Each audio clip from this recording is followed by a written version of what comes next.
Hello and welcome to my guide for the Branches of Darkmeyer boss, or Vanstrom as he is also. So we'll start off with some basics about Vanstrom. He is level 332, but he has several special attacks that hit very high. Protection prayers are pretty much worthless against him, so he is a very difficult boss to fight. Okay, so the first attack is a magic attack. This is just a standard magic attack, but it can hit quite hard, up into the 200s.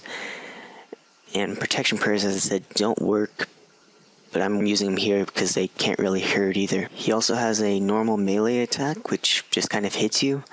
This can also hit into the 200s, and it cannot be protected against, but it does not seem to hit that high that often, so it's not a serious threat.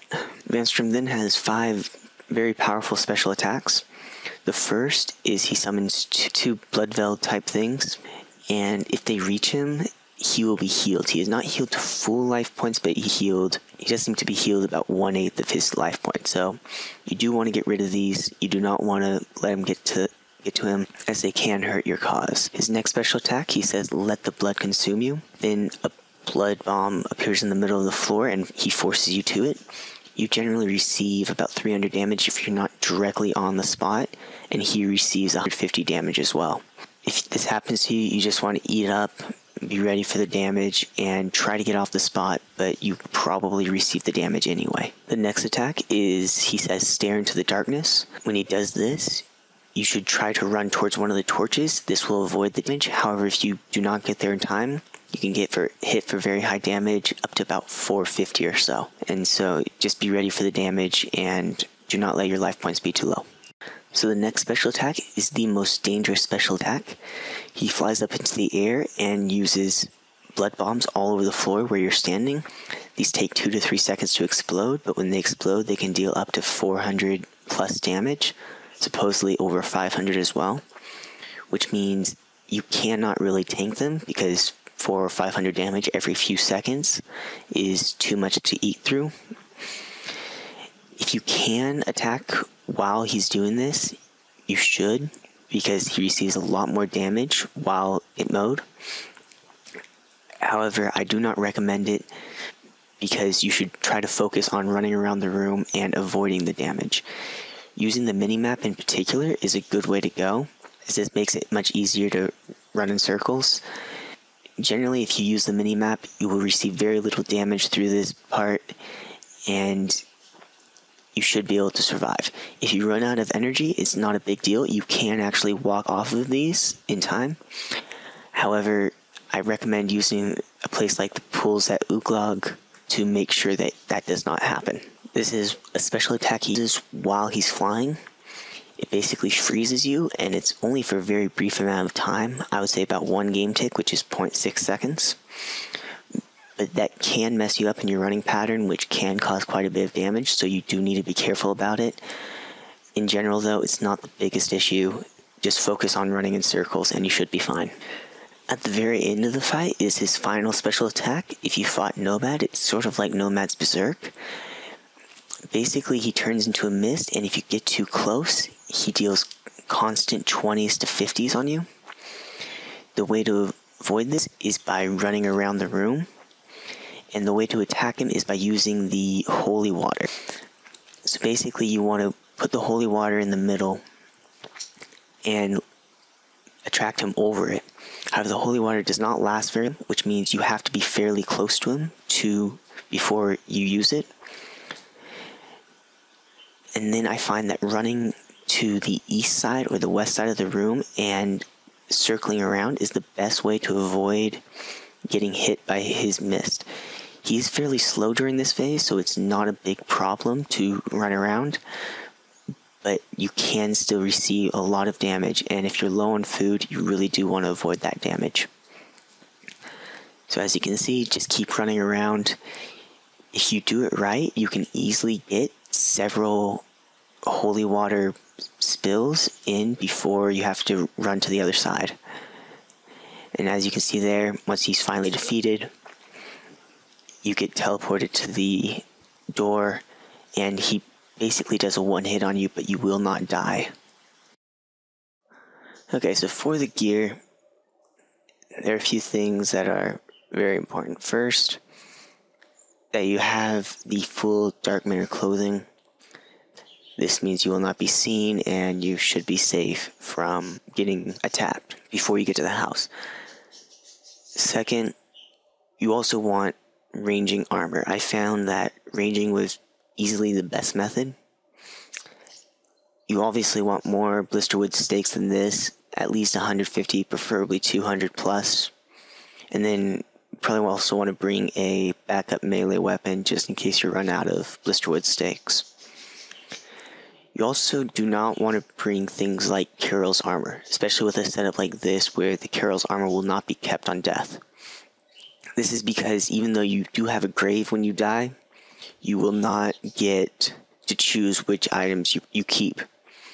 Which means in a setup like this, your Carol's armor will be dropped and it will degrade. Much better armor would be Armadillo armor. That's because it does not degrade and obviously is better ranging armor than Black Dragonhide. However, this is just a very cheap setup. Now I'm using Cavefish, which heal the same amount of Shark. However, if you find that you can't do it on Cavefish, you might want to upgrade to Rocktail, or even put some brews in your inventory to make it much easier to last that long. In my War Tortoise, all I have is full of Cavefish. I should mention that if you fill this up with Ceradomin brews like I did and you die, you will not be able to get those Ceradomin brews back. So if you died like me with 15 Ceradomin brews in your familiar, then that is a couple 100k that you lose. Barrow's armor also degraded that time I died, so that total death cost me around 400k or so. And so it's just something that you really do not want to have to go through, and I highly advise armor that does not degrade and keeping whatever's in your War Tortoise cheap, especially for the first few tries. That way you can get used to what you have to do, and on later tries you can more risk into your inventory and boost a burden, and you should be okay. Especially if you know what you're doing and you're less likely to die. If you're lower level than I am, I'm 90 range with 86 defense and using extremes. So if you're low level, you might want to upgrade to Rocktails instead of Cavefish or Sharks, because Rocktails obviously heal 30 more, and over the course of an inventory that can add up to quite a bit. You also do not really need that many prayer potions. I only used a few, so 4 should be plenty, and 5 is more than enough, especially if you have something like a Soulwars Cape. If you don't have a Soulwars Cape, you might want to add 1 more in here and sacrifice a Rocktail or a Cavefish. So just some tips that I have to be easier for you to beat the boss. First, you can attack during the Blood Bomb phase, but I really do not advise it. Just focus on running in the circle, and you really should be fine. If you try to attack, you do risk getting hit very often with the blood, and that can cause a lot of damage that really can't be eaten through. So if you just focus on running in a circle, you'll be able to beat the boss, and you just won't take that damage. So it's a lot less risky if you just run in the circle. Next, just try to stay with a cheap setup, especially for the first try, because really, if you try to go with an expensive setup and you mess up, it just costs you a lot more. So just try to go cheap, and if you have to, once you get a little bit more comfortable on how to fight the boss, then you can upgrade your setup to be a little bit more expensive. After that, try to keep your life points as high as possible. This boss, as I've said, can hit into the 600s, and so if you're really not careful, you can get KO'd very, very quickly. So if you keep your life points up above 700, you'll avoid those one-hit KOs, and you should be okay. Next, if you do die, really you don't have to worry about it.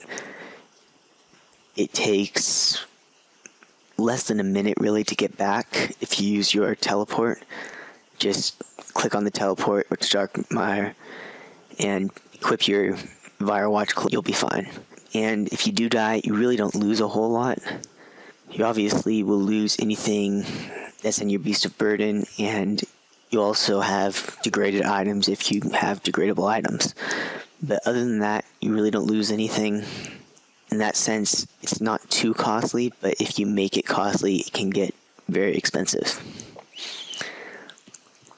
If you have Soul Split, you really should use it. I don't, but Soul Split would be a lot more effective than Protection Prayers, which do pretty much nothing.